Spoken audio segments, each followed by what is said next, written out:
నిన్నటి రోజున ఏదైతే దక్షిణ కాశీగా పేరుగాంచిన రాజన్న దేవస్థానంలో గత కొన్ని నెలల నుంచి అభివృద్ది పేరిట అయోమయం చేస్తున్నప్పటికీ ఈ రోజు అర్ధరాత్రి 1 గంట నుంచి 2 గంటల మధ్యన దాదాపు 20 నుంచి 50 మంది పోలీస్ సెక్యూరిటీ పెట్టుకుని ఇక్కడ ముందు గేటు స్టీల్ గేట్ ముందు రేకులతోటి మొత్తం ప్యాక్ చేయడం జరిగింది. మరి మేము అడుగుతున్నాము, దేవాలయ అధికారులు కావచ్చు, ప్రభుత్వాన్ని కానీ మేము ప్రశ్నిస్తున్నాం. మేము 15 రోజుల క్రితం కూడా ఇక్కడ మా జిల్లా అధ్యక్షుల ఆధ్వర్యంలో ధర్నా చేసిన క్రమంలో మీరు తెలియజేయడం జరిగింది. అసలు దేవాలయ దర్శనాలు బంద్ అనేదే లేదని చెప్పి ఈఓ గారు జవాబిచ్చిన వీడియో కూడా మా దగ్గర ఉంది.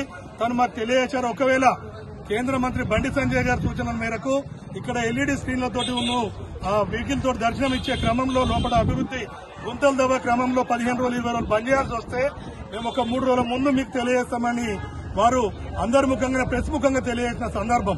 మరి ఈ రోజు మేము తీవ్రంగా వ్యతిరేకిస్తున్నాం. ఈ దుశ్చర్యగా మేము భావిస్తున్నాం. హిందువుల మీద ఇదొక పెద్ద దుశ్చర్యగా భావిస్తూ మేము 2-3 రోజుల్లో కేంద్ర మంత్రి బండి సంజయ్ గారి ఆధ్వర్యంలో మీరుగిన ఒక సరైన నిర్ణయాన్ని, ఒక హిందూ దేవాలయ విగ్రహాలను మాత్రమే తొలగించే పరిస్థితిలో ఉంటే కేంద్ర మంత్రి బండి సంజయ్ గారు మొన్న తెలియజేసినట్టుగానే పంచెలు కట్టుకుని గుడి దర్శనాలు ప్రారంభిస్తామనే విధంగా మేము హెచ్చరిస్తున్నాము. అలాగే ఇంత ముందుకు రామకృష్ణ గారు చెప్పినట్టు మీరు లోపల చేసే అభివృద్ది ఏ విధంగా జరుగుతుందో ఖచ్చితంగా ఎల్ఈడీల ద్వారా తెలియజేయకపోతే మాత్రం ఉధృతంగా బీజేపీ ఆధ్వర్యంలో మేము పెద్ద ఎత్తున నిరసనలు కార్యక్రమాలు చేస్తామని తెలియజేస్తాం. తదుపరి కార్యాచరణ ఇంతకు చెప్పిన అభివృద్ధికి ఆటంకం కాదు. గతంలో కూడా స్థానికంగా విద్యార్థులు అధికారులతో మాట్లాడితే సంవత్సరం కానీ ఆర్డర్లు కానీ బంద్ చేయమని మాట్లాడుతుంది. మరి మొన్న కూడా ఈ వాళ్ళకు కూడా ఇచ్చిన ముందర దర్శనాలు పెట్టినా కానీ సమ్మక్కకు వచ్చే యాత్రికుల కోసం దర్శనం ఇస్తామని చెప్తారు. దానికే కమిటీ కావాలి. సమ్మక్క స్టార్ట్ అయిన తర్వాత ఇచ్చే దర్శనాలతో పాటు శివరాత్రి దాకా కూడా ఓపెన్ చేస్తామని చెప్పారు. మరి ఆ రకంగా కూడా దర్శనాలు ఇస్తే బాగుంటుంది. మరి ఇంకోటి అసలు హిందూ దేవాలయమే, హిందూ ధర్మము, హిందూ మతం యొక్క మానవతా విలువలతో కూడుకుంటుంది. మరి ఇక్కడ దేవాలయం మీద మూసేసినట్టయితే 6,000 కుటుంబాలు 10,000 కుటుంబాలు రోడ్డు మీద మొట్టమొదటి కూడా చెప్తా ఉన్నాం. సాధ్యమైనంత వరకు దీని నిర్మాణాన్ని పూర్తి చేయడం కూడా మేము డిమాండ్ చేస్తాం. పార్టీ స్టాండ్ ఒక్కొక్కరు ఒక నాయకులు ఒక విధంగా మాట్లాడతాం. ఇంకా నలుగురు ఉంటేనే నలుగురు అభిప్రాయాలు ఉంటాయి తప్పి ఇప్పుడు స్థానికంగా ఉన్న ఆలోచన విధానం వేరుంటుంది, బయట విషయంలో వేరుంటుంది. కొంతమంది వాట్సాప్ హీరోలు ఉంటారు, పేపర్లో ఫోటో చూస్తూ సంతోషపెట్టుకుంటారు. వాళ్ళని ఎవరేం చేస్తాం మనం? అది అన్ని ఆర్గనైజేషన్లు కనుక పార్టీ స్టాండ్ ఒకటి దేవాలయం మూసేయద్దని ఖచ్చితంగా సంజయ్ గారు చెప్పిండ్రు. మేం చెప్తాం. అది కూడా అది ఎక్కడ లేదు. లోపల దర్గా తొలగించడం కూడా పార్టీ ప్రధానంగా పార్టీ తెలంగాణలో ప్రజలు 20,000 పాత నైజాం ప్రాంతం ఏదైతున్నదో వాళ్ళందరూ 20,000 ఏమన్నా రాజు. సాధారణ భక్తులకు అసలు ప్రపంచంలో ఎక్కడ కూడా కోడే మొక్కలేదు. అలాంటి కోడే మొక్కున్న రాజన్న క్షేత్రం చాలా పవిత్రమైంది. మీకు కూడా చరిత్ర కూడా తెలుసు. ఒక 6 నెలలకి వెళ్ళి 8 ఎపిసోడ్ నడుస్తాను. అసలు దేవాలయం ఎప్పుడు బంద్ అవుతుంది, ఎప్పుడు తీస్తారు, అసలు ఎందుకు బంద్ చేస్తారు? మేము గతంలో దాదాపు 8-9 నెలలకే చెప్పుకుంటూ వస్తున్నాం. ఒకవేళ దేవాలయం మీద బంద్ చేస్తే యాత్రికులకు దర్శనాలు బంద్ చేస్తే కనీసం ఒక 4 రోజులు ముందు ఇస్తే మనకు సాటిస్ఫాక్షన్ చేసుకుని పోతే మళ్ళీ సంవత్సరానికి దర్శనం దేవుని అవుతుందో కాదు అనే ఆలోచన ఉంటుంది. హుటాహుటిగా రాత్రి నేను మొట్టమొదటిలో ప్రెసిమితిలో కూడా చెప్తా ఉన్నా, 11 నాడు ఎన్నికల తదుపరి గంట కూడా ఉంటారు దేవాలయం మూసేస్తారు వీళ్ళు. ఆ పరిస్థితి నిజంగా కూడా మన కళ్ళకి కనిపిస్తా ఉంటారు.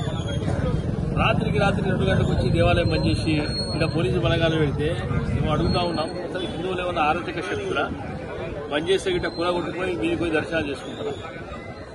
హిందువులు మరియు ఈ రకంగా ఉగ్రవాదం ఇచ్చే ప్రయత్నం కాంగ్రెస్ పార్టీ చేస్తూ ఉంటారు. మరి ఇవన్నీ కూడా ఆలోచించుకోవాలి. ఇప్పటికి కూడా ప్రత్యామ్నాయ ఏర్పాటు లేదు, ఒక ప్రణాళిక లేదు, ఆ ప్రణాళిక రూపబద్ధంగా లేదు, అధికారులు ఏ సమన్వయం ఏం లేదు. R&B శాఖ పనిచేస్తుందా? మరి దేవాలయ శాఖ కేవలం హుండీలేసిన డబ్బులు తీసుకుని కౌంటింగ్ చేస్తుందా? వాళ్ళే డుట్టేంది వీళ్ళే డుట్టింది ఎక్కడ లేదు. ఎవరు అందుబాటులో ఉంటారు? అందుబాటులో ఉంటే దేవాదాయ శాఖ అధికారులు అడిగితే మాకు ఏం తెలియదండి, ఎప్పుడు మంది ఎప్పుడో కొంత మాకేదో అని చెప్తా ఉన్నారు.